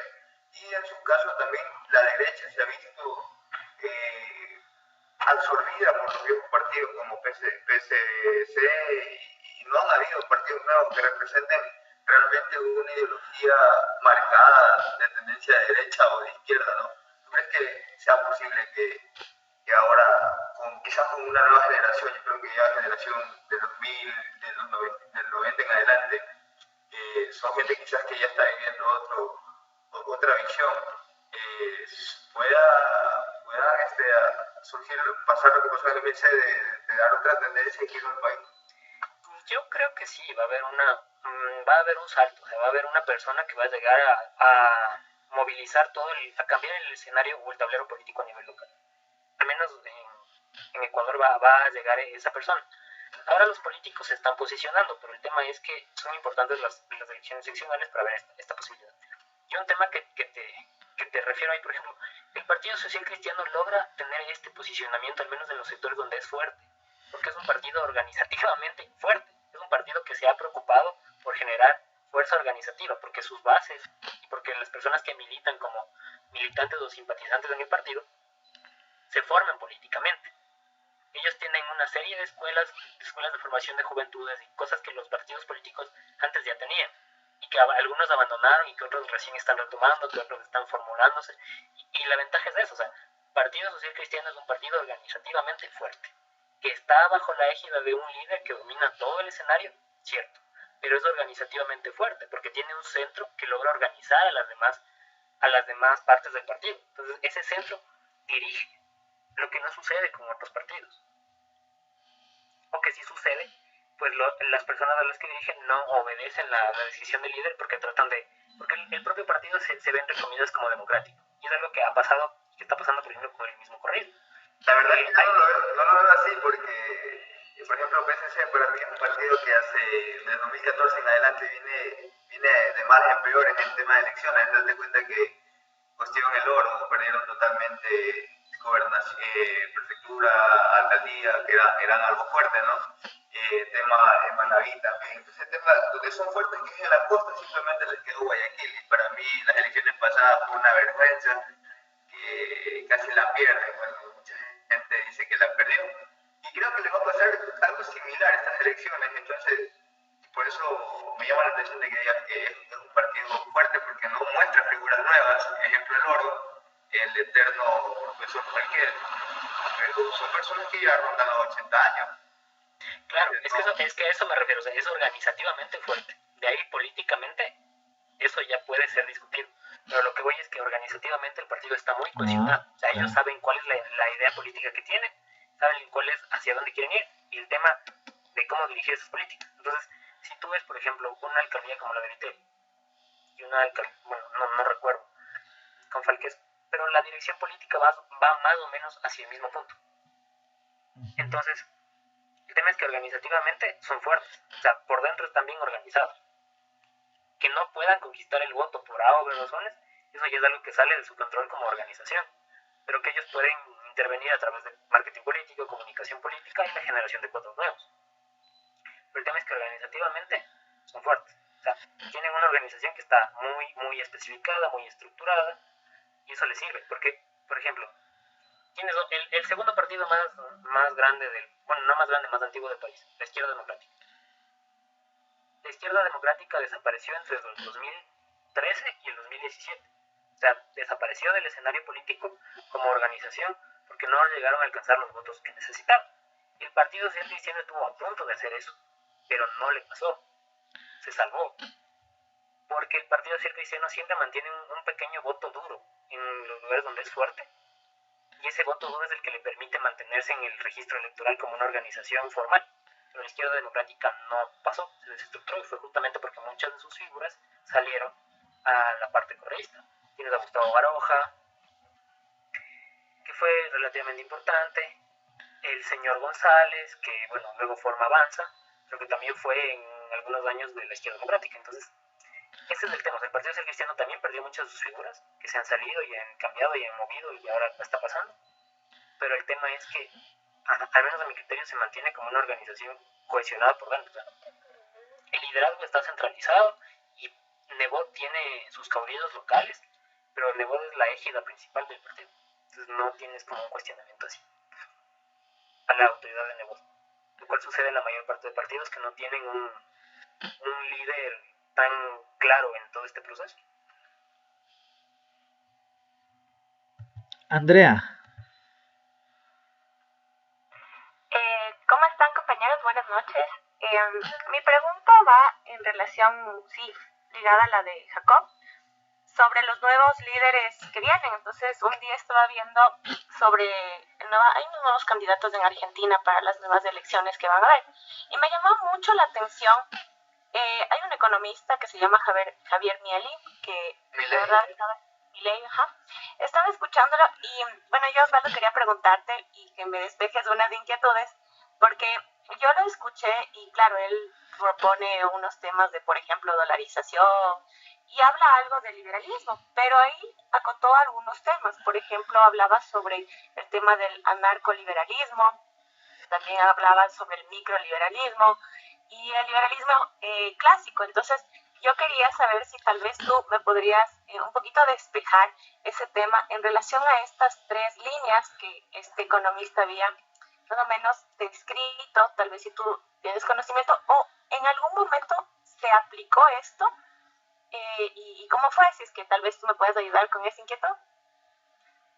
Sí, a ver, el liberalismo clásico es el liberalismo de los pensadores como John Locke, que son como la parte más antigua del liberalismo, o sea, es la base central, lo que hace que el liberalismo aparezca como contrapuesto al tema del dominio de una realeza sobre el burgués, o sea, sobre la persona que tenía dinero y podía escoger, que era una persona ilustrada. Entonces, la base del liberalismo clásico es la formación de una república que tenga tres poderes, que sean el poder judicial, el poder legislativo y el poder ejecutivo, y que estos poderes tengan una balanza entre sí, que cada uno no pueda intervenir en el otro, pero se puedan controlar. La idea de Locke también era una especie de pequeño estado de bienestar, en donde el Estado genere una red de última instancia para asegurar la supervivencia de las personas por A o B razón, o sea, en temas muy extremos, por ejemplo, una pandemia, un desastre natural, que pueda generar una red de última instancia que pueda permitir a las personas como un subsidio, temas de entrega de alimentos, estas cosas, como en último momento, en última instancia. Y ve el Estado como ese punto central que se contrapone a la sociedad civil, que es la sociedad que no actúa en la política, y a la sociedad política, que puede nivelar entre las dos. Y también en la parte económica, o sea, ese es el liberalismo clásico. Ahora, el liberalismo que Milei propone es un liberalismo llamado libertario, que es un anarcocapitalismo que lo que propone es la eliminación del Estado y que únicamente se queden las empresas privadas o los emprendimientos privados, no necesariamente grandes empresas, no necesariamente empresas transnacionales. Pueden ser emprendimientos, por ejemplo, locales. De yo me asocio con mi vecino para producir, por ejemplo, panes, porque el barrio no tiene panadería, entonces nosotros vendemos sus panes. Pero para esto el Estado me pone a mí una serie de trabas, y esa serie de trabas que me pone a mí el Estado me resultan complicadas por A o B razón. Entonces la idea es que yo pueda asociarme con mi vecino y producir estos panes libremente por la voluntad de asociarme, sin que yo le tenga que rendir cuentas a un Estado. Es la idea de eliminar toda esta posibilidad de eliminación de que el Estado deje de existir como tal. O sea, como una el Banco Central también se elimina, algo así escuché. Sí, técnicamente ¿Cómo es la hacen eliminación. eso? Técnicamente no entiendo cómo podrían hacer eso. Técnicamente es la eliminación de todas las entidades que centralicen alguna clase de decisión dentro de la sociedad o que obliguen a cualquier persona a tomar una decisión que esa persona no quiere. Por ejemplo, el Banco Central, policía, militares, bomberos, ejército, fuerzas armadas. La idea de eso es igual, es una idea bastante como equilibrar y entender que si yo le hago daño a un vecino, pues yo me estoy haciendo daño a mí. Entonces, que finalmente propenda a controlarse de manera desde el mercado este tema de todo este proceso, de que si yo necesito, por ejemplo, dinero, pues saber que yo puedo hacer transacciones con una moneda de libre acceso o de libre cambio como el Bitcoin, que no tiene una centralización y que depende netamente del valor que uno le da. Y eso no llega a ser de cierta manera utópico, porque en países como los nuestros, la parte de por ejemplo, los militares siempre ha estado ahí para controlar a la gente, el tema del Banco Central siempre ha estado, entonces, ¿no es utópico tal vez la propuesta que hacen por allá? Sí, pero es que eso es una propuesta que es una propuesta como que para aquí a, yo que sé, 100, 50 años, como mínimo, porque es un tema bastante complejo de realizar. El tema es ahora no es el microliberalismo, creo que debe ser, es que hay muchas formas de liberalismo social, y este debe ser ¿cómo se llamaba? Se me fue la palabra, pero es un liberalismo igual, que lo que tiende es a disminuir el rol del Estado al mínimo. La idea de este liberalismo, que no recuerdo el nombre, es como disminuir el Estado al mínimo, es básicamente que el Estado se enfoque en... Me parece que era inseguridad, sí, creo que era inseguridad. Seguridad, facilitar el comercio de las empresas. Comercio, claro. Y eso no tiene algo que ver con lo que, bueno, alguna vez escuché de Nebot que quería hacer este tipo de... Lo que dijo recién sobre hacer un Estado federal, ¿tiene que ver eso o estoy como que equivocada en relación a ello? Lo que pasa es que el Estado federal puede tender hacia cualquier cosa, porque el régimen o el sistema político es bastante independiente del sistema económico. Entonces, si tú, por ejemplo, tienes un régimen liberal de corte... se me fue el nombre. Bueno, de corte minimalista en el tema del Estado, que hace que el Estado sea lo más pequeñito posible, pues la república puede ser de un corte igual federal, muy abierta o muy centralizada. Porque eso no importa.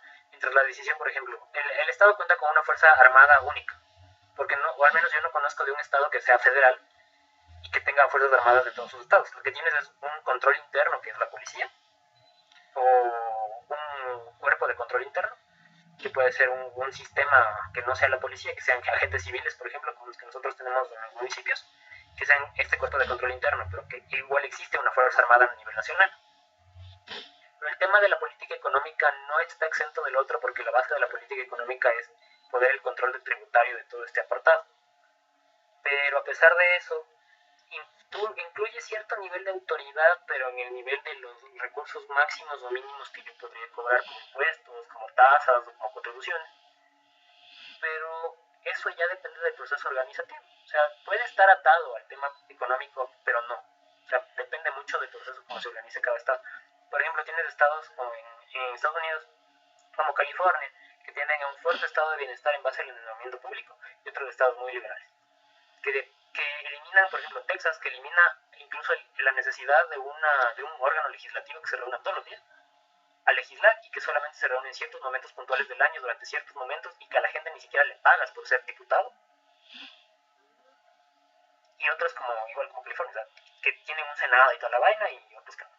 Entonces, depende mucho, y Estados Unidos es un país que, como tú puedes ver, o sea, tiende mucho a esta liberalización de la economía, en varios sentidos, pero también tiene un estado, no del bienestar, pero sí que subsidia ciertas cosas como la agricultura.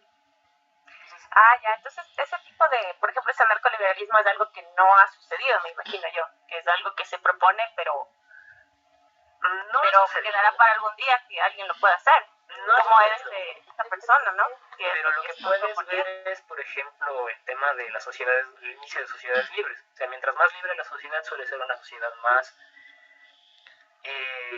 con mejores recursos, mayor generación de riqueza. Entonces, por ejemplo, ahí tienes Singapur, que es un ejemplo del proceso de liberalización de la economía, que es una de las sociedades más libres del mundo, pero que al mismo tiempo, para poder volverse una sociedad más libre en la parte económica, fue una de las sociedades que pasó por uno de los regímenes autoritarios más potentes que he conocido. Y ni siquiera, o sea, si tú ibas, por ejemplo, con un chicle en la calle, te podían meter preso. O sea, es libre en la parte económica, pero no es libre en la parte política. Y el problema de entender esta libertad en la parte económica, pero no en la parte política o en la parte social, o sea, es que tú ves a la libertad de una manera utilitaria, como una vil herramienta para llegar a un fin. Al menos yo tiendo a la parte de la libertad siempre desde que es un complemento. O sea, tanto la libertad social como la libertad política y la libertad económica tienen que ir de la mano, porque si tú vas solamente en la libertad política o solamente en la libertad económica, pues yo soy libre para decir lo que quieras, pero no tengo un pan para meterme en la boca. O yo soy libre para comerciar con cualquier país que me dé la gana, pero no soy libre para decir que mi gobierno es malo. Cosas que pasan en países como China, por ejemplo, con el tema de Hong Kong. Hong Kong es una región muy libre, pero si tú estás en contra del gobierno chino, el gobierno chino te mete preso. Así es. Entonces, es de ese tema, o sea, están asociados, pero no son limitantes. Pero ¿no crees que la democracia es un error? La democracia como tal. Porque si tú te das cuenta, los países que han evolucionado porque han sufrido un adoctrinamiento como tal a la población y decirle, mira, tienes que seguir tal lineamiento y los pueblos se desarrollan. La democracia, sin embargo, te permite que tú tienes un libertinaje porque la gente está lo que piensa, yo pienso eso, entonces nunca vas a tener un rumbo así, ¿no? Lo que pasa es que la democracia, bueno, yo le veo a la democracia desde un punto de vista más complejo. La democracia para mí es un proceso evolutivo de la política, en donde la política se vuelve compleja. Justamente, ¿a qué me refiero con complejo? Yo, como Osvaldo Herrera, no tengo relación con el presidente de la República, porque somos un sistema que funciona. Entonces yo no tengo relación directa con él, pero estamos dentro del mismo sistema político. Entonces, las demandas que yo tengo como persona se van a aglomerar con otras demandas de un sector que se parece a mí. Y ese sector va a tener una representación política.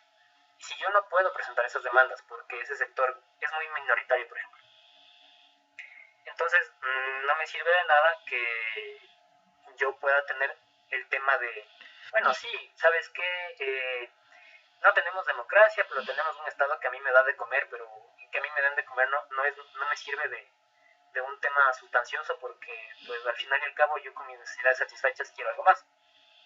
Muchos analistas políticos lo ven desde el punto de vista de la pirámide de las necesidades de Maslow. Entonces, mientras más necesidades cubiertas tiene una persona, más otro tipo de necesidades se le va generando. Tienes las necesidades al inicio de alimenticias, vivienda, salud y todo esto. Y luego se generan otras necesidades como la necesidad de pertenencia a un grupo social. y esto suele pasar, o hay analistas políticos que sostienen que pasa desde el punto de vista de, si yo tengo mis necesidades más específicas cubiertas, pues puedo pensar en la política. Y puede ser cierto, como puede ser que no sea cierto, pero hay ejemplos que te dicen que no. Porque finalmente, por ejemplo, tienes países que han sido adoctrinados, muy adoctrinadamente, que tampoco han salido adelante. Ejemplos, países tanto de izquierdas como de derechas, que tienen esta idea de que, bueno, yo quiero un país muy libre. Por ejemplo, Liberia, que es un país muy libre, pero en cambio, pues no tienen ni para comer. Entonces, tienes estos dos lados. O sea, yo creería que la democracia es un proceso en el que las demandas de muchos sectores, de muchas partes de una sociedad pueden hacerse escuchar y algunas van a imponerse sobre otras, porque lastimosamente la democracia aquí es una democracia representativa, que tú votas y tu representante toma tu decisión porque tú le delegas. Y tú no puedes ir a tomar tu decisión, porque eso implicaría que todos tomen una decisión y al hacer eso la sociedad podría implosionar desde dentro. Entonces yo le veo desde ese punto de vista, de que es necesario ir a los tres lados. O sea, tú vas solo hacia el lado económico. En el estado federativo yo creo más accesible una democracia directa, porque si un estado federativo se crea y no hace democracia directa, sería por justo, porque es lo que ahí sí podrías hacer una democracia directa para abolir una ley, para crear una ley, para bajar un impuesto en un estado federativo. Sí, una pregunta, y en realidad esto de la democracia directa, no sé, tal vez con el tema ya tecnológico, mucha gente habla de, por ejemplo, el blockchain, que con este tipo de tecnologías uno ya puede participar directamente en la parte, por ejemplo, de elecciones, por ejemplo. No se ha permitido aquí, no entiendo por qué, parece que se han hecho algunas propuestas, pero creo que no ha pasado ese tema por algún motivo que yo no lo sé. Pero ahí esa forma me parece que es una forma de que la gente pueda participar directamente en la toma de decisiones y que la tecnología en este momento ya nos está acercando un poquito más a eso porque ya se lo puede hacer. Entonces, Sí, pero no sé si eso el tema de la política, por ejemplo, del tema de elecciones directas, es bastante complejo porque es lo que les decía. Hay sectores que son minoritarios. Por poner un ejemplo, personas que son completamente veganas en Ecuador, que quieren que se aplique una ley que haga que todas las vacas sean vacas de pastoreo, de agricultura extensiva, que puedan tener una vida, por ejemplo, de tanto tiempo, libre de sufrimiento y toda la cosa. Y entonces, por poner un ejemplo, esas personas son tal vez el 3% de la sociedad. Y al mismo tiempo tienes el otro lado, que son las personas que se dedican a la agricultura y al sistema agropecuario de forma intensiva, que también son pequeñas. O sea, es un grupo minoritario, serán igual, 2% de la sociedad. Y dentro de eso también tienes toda la escala de grises, que está en la mitad. Esa escala de grises va desde la gente que come carne, muy poquito, a gente que come mucha carne y a gente que es pequeño productor de leche y carne, y cárnicos.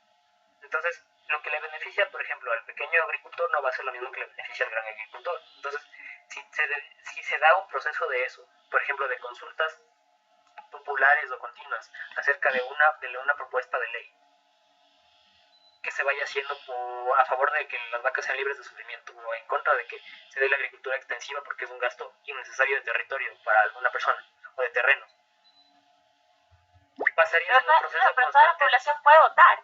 Claro, pasas que en un todos proceso, pueden votar claro, exactamente, pero pasas en un proceso continuo y constante de elecciones y de consultas para todo el proceso de demandas. Entonces, la sociedad deja de operar en todo lo que es otra cosa. Por ejemplo, yo tengo que pasarme informando porque mañana me toca la votación sobre si las vacas van a ser felices o no. Entonces me informo sobre eso el día anterior. Y el tiempo que necesitaba ocupar para generar ingresos, lo ocupé en pensar la política.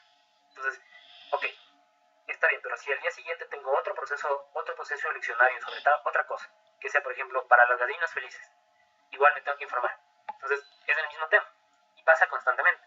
Y el tema de ahí es el efecto psicológico que ya nosotros conocemos en la política, que es, ¿mi voto va a ser útil para que eso se apruebe o no va a ser útil? Si el voto, si es una democracia directa, si me van a obligar a votar, ¿es de verdad una democracia directa? Si me están obligando a votar, pues debería ser una democracia tal vez optativa, opcional, el voto, ¿no? Entonces ya, te vas por esos dos lados. Entonces el tema del funcionamiento de la política desde este punto como una democracia delegativa, en donde uno tiene la posibilidad de delegar en el momento de representación política a un representante porque vota por él de manera mayoritaria, o no, se hace justamente para que ellos operen en el aspecto político y tomen las decisiones que van a vincularnos a todos como sociedad. O sea, que me van a obligar a mí como Osvaldo a bajar la velocidad de mi carro a 40 kilómetros por hora en una zona residencial, y a ti como Andrea a hacer lo mismo. Porque si no, a mí me preguntan, no, ¿y usted está de acuerdo en que en este tramo de la calle A se tome esta velocidad y en el tramo siguiente sea la siguiente velocidad? Pues es el tema. Que si todos los sectores de la sociedad empiezan a tener un proceso de representación completamente directo, vas a tener muchos procesos contrapuestos. Y al final, la base del proceso social y de cohesión de la sociedad es que hay un orden que es posible, pero este orden es posible, o sea, no es un orden como nosotros nos imaginamos un cajón, que está ordenado completamente, ¿no? Como esto está encima de lo otro, esto está apilado, esto está de esta forma. No es un orden en ese sentido, es un orden en el que nosotros podemos coexistir, pero no tenemos, por ejemplo, mis prioridades como persona no están por encima de tus prioridades como persona o de las prioridades de ley. Claro, pero la participación sería directa. O sea, esa creo que sería una democracia, la real democracia de la gente que está hablando al momento del instante. Ahora, yo entiendo que es difícil que, claro, la gente dice se necesita esto y el requerimiento es inmediato. Y sabemos que actualmente el tema burocrático es bastante complejo, ¿no? Por el hecho de los tiempos, las normas que hay que cumplir y todo para que se cumplan los procesos que son bastante largos y tediosos. Sin embargo, ahí podríamos, o sea, te pregunto a ti porque tú eres el que sabes, tal vez ahí sería la democracia directa. Y ahora, también por el otro lado, el tema, por ejemplo, de las elecciones. Veo que siempre en algunos lugares hacen con sistemas de información, con softwares que traen, ¿no? Antes hacían así. Pero también hay el blockchain, y eso yo no entiendo por qué no se ha permitido hacer o no se permite, si es que esa es lo que digo, la votación directa. La persona coge y vota directamente sin que haya ese cuello de botella de las personas que están en el acta, recopilando y contando las actas y poniendo los numeritos, porque creo que todavía se maneja así. Uno coge, lee, escribe, si vio que son 15 actas, dice son 15 actas, y si se equivocó, pues fueron 14 actas. Entonces, en relación a eso, y después hay un sistema donde se cuentan las actas, y es un sistema sin ninguna seguridad. El que sabe es el de las TICs, o me equivoco, no lo sé. Entonces, ahí hay un filtro donde se está sesgando un poco la información. Entonces, pregunto yo, ¿por qué no se ha implantado este tipo de seguridades donde la votación sería directa sin ningún tipo de gente externa que haga este tipo de actividades?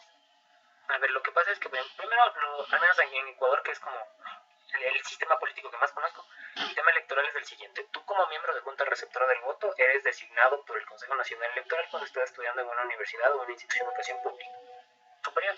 Entonces te designa porque está cerca a tu domicilio, entonces tú puedes ir a las 6:50 de la mañana a perder todo el domingo contando votos y dándole a la gente su papeleta. Ya, entonces le das a la gente su papeleta y lo que tú haces es contar. Primero, el sistema es un sistema circular que se supervisa a sí mismo. O sea, es como, literalmente es un círculo. O sea, a ti te dan las cosas y a ti te supervisa el de arriba, y el de arriba le supervisas tú. ¿Cómo le supervisas? A ver, a ti te dan, por ejemplo, 280 actas, 280 papeletas para que tú entregues. Esas 280 papeletas vienen en un formato, con un papel que es difícil de falsificar y con un código de barras diferente cada una. Entonces, tú esas papeletas le das a la persona para que ella tenga un voto anónimo. Y la persona puede votar por Juanito Pérez y por Pepito de los Palotes. Entonces, esa persona vota. Entra en una urna y la urna hace que se anonimice aún más del voto. Entonces ya, es anónimo. Luego de eso, tú a las 5 de la tarde, que se cierra la junta receptora del voto, abres la urna con tus compañeros. Entonces ellos también te están supervisando mientras tú haces todo lo que es la apertura de la urna y todo el tema. Y también tienes dentro de cada recinto de recepción del voto un coordinador, y dentro de cada número de mesas un pequeño coordinador que te da, por ejemplo, dudas y temas. Y también dentro de eso el sistema político pone veedores de los partidos políticos que no pueden intervenir en el conteo, pero que pueden estar pendientes de cómo se cuentan las actas. Entonces ahí tienes entre un doble y un triple sistema de control, que es del propio sistema del ciudadano, que si descubre que hace fraude electoral puede irse preso. Uno, o sea, tú eres el policía de tus compañeros como miembros de un registro de voto. Así es. Dos, Así es. los veedores del propio partido político, que ellos están, o sea, al menos los que a mí me han tocado, por ejemplo, del Partido Social Cristiano y de Alianza País, son como halcones, al menos los que a mí me han tocado, son como halcones. ¿Verdad? Tú te asaltas de un voto o algo pasa y ellos están pendientes. Están viendo. No sé, a mí también me ha pasado. Ya, entonces, el tema es ese. Entonces tienes este tema de control y aparte de eso tienes un sistema en el que se auditan las propias actas porque el sistema se transparenta en el tema de si a ti te entregan 280 actas, tú tienes que dar la cuenta de 280 actas. Hay gente que se roba las papeletas. Entonces, si se te pierde una, pones 279 y tienes que poner la novedad. En estas actas se robaron, por ejemplo, tales papeletas y no las encontramos y nadie las encontró y se robaron la papeleta. Y ese es un voto a menos. Y se anula. Entonces, ya, tú tienes ese sistema de control porque tú le auditas al de arriba y el de arriba te audita y estás en un constante proceso de transparencia para que el sistema no sea opaco. Ahora, el tema del blockchain.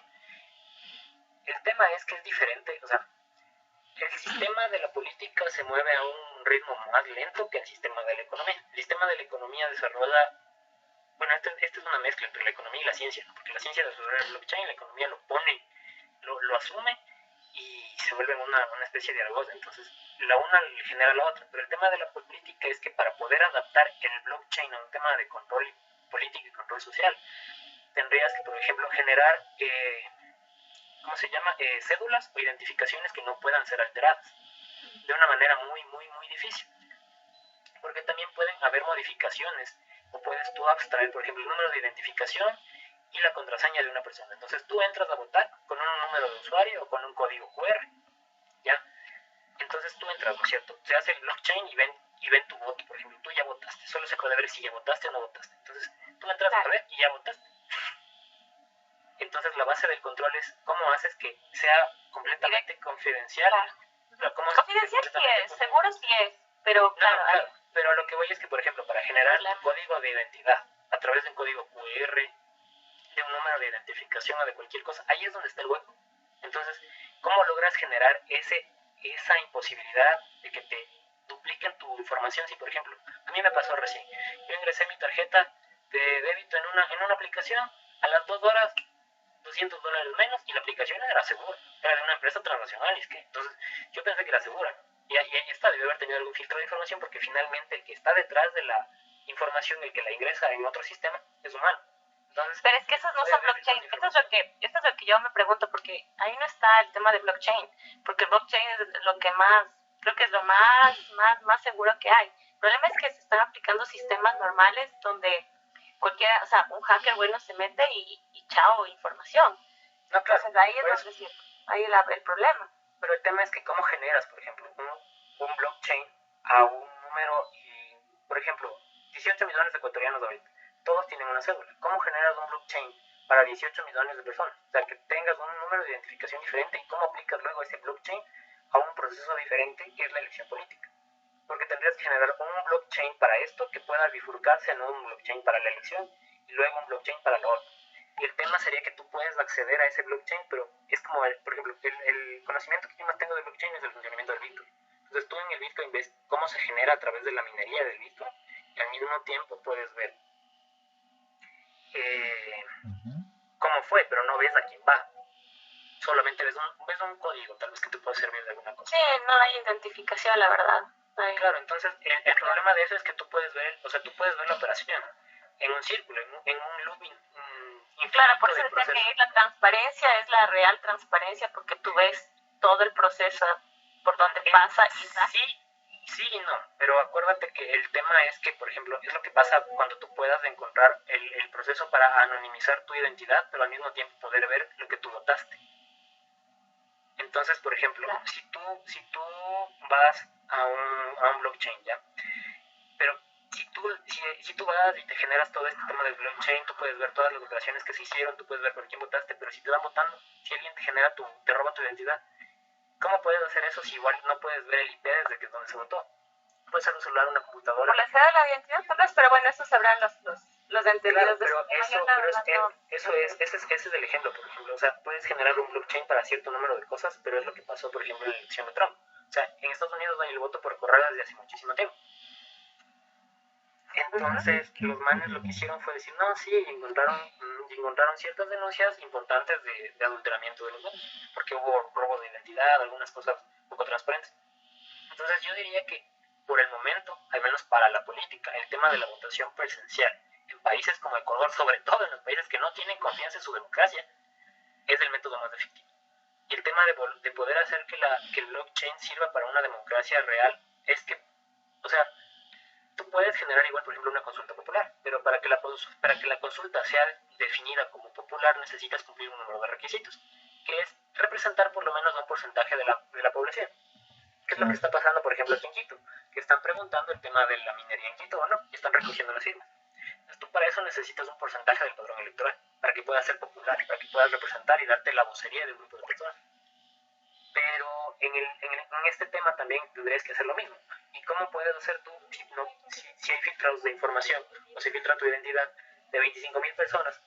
O sea, presentas, por ejemplo, el lunes la petición para una consulta popular. El martes te dan el que necesitas, por ejemplo, 25.000 firmas. Luego de las 25.000 firmas, tú el viernes dices, no, es que ya me firmaron, por ejemplo, tienes páginas como change.org, Abbas, que tú firmas peticiones y toda la vaina. Y hay peticiones que tienen 2 millones de firmas, 3 millones de firmas. O peticiones de estas, por ejemplo, como una consulta popular. ¿Qué te genera a ti? O sea, ¿cómo puedes hacer esa auditoría de que todas las personas te dieron voluntariamente su información para que tú las representes? Ahora tienes la posibilidad de generar eso a través del número de identificación, la firma, que igual se verifica porque esto es un sistema digitalizado cuando se saca la cédula. Entonces, tienes ese chance. Pero si lo haces de una manera muy digitalizada, puedes tener filtros y huecos de información donde una persona también puede interferir. Entonces, yo diría que por eso todavía no está aplicado. Gracias. ¿Alguna pregunta más de pronto? Ahí está justo Víctor. Yo tengo una pregunta que tú me la vas a contestar, Osvaldo. Bueno, en toda la sierra y en el oriente estamos hablando que ya vinieron los nuevos líderes y todo. Y hay muchos que se les ve que tienen madera para ser político. ¿Qué carrera tú recomendarías para que, o sea, es que es evidente, es por ejemplo el caso de una hija mía que recién se graduó, yo quiero ser política, papá. ¿Qué carrera específicamente tú le ves que sería para que definitivamente se convierta en política?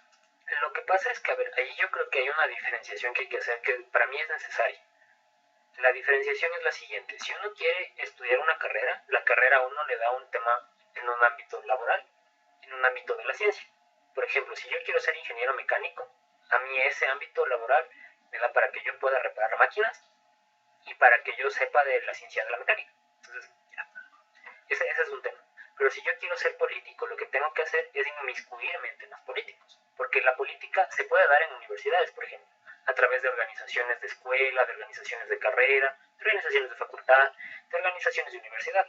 Pero ese tema político es un tema que funciona dentro de la organización que es la universidad.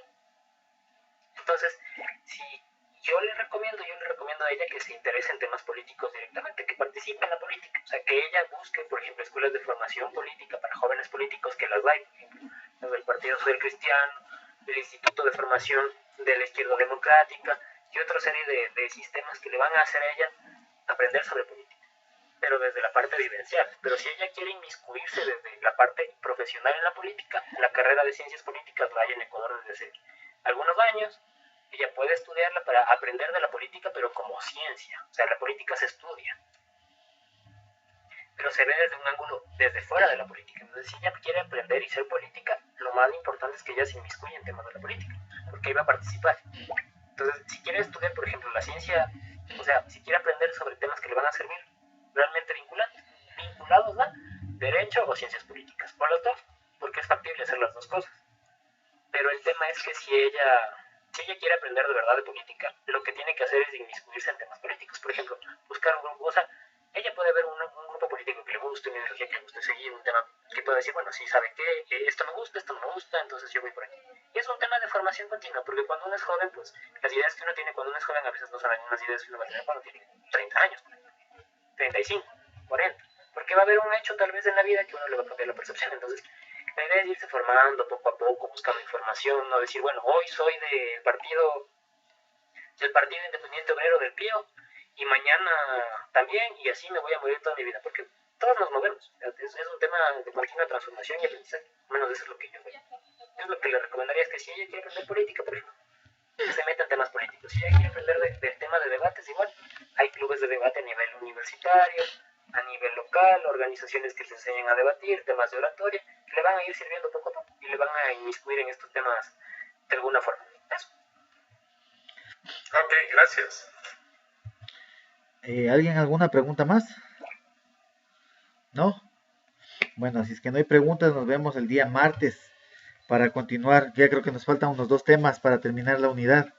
Sí, ya Que ha venimos sido, con lo calientito que es la revolución ciudadana. Ya con sí, eso no, terminaríamos. y ha sido muy productivo igual todos los temas mismos, entonces está bueno ahí. Entonces, si no hay nada que hacer, nos vemos el día martes, por favor, igual, ahí estaremos pendientes, siempre igual enviándoles recordatorios y todas esas cosas.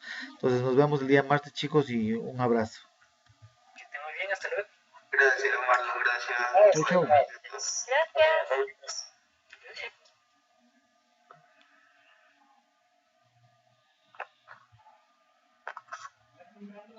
Gracias.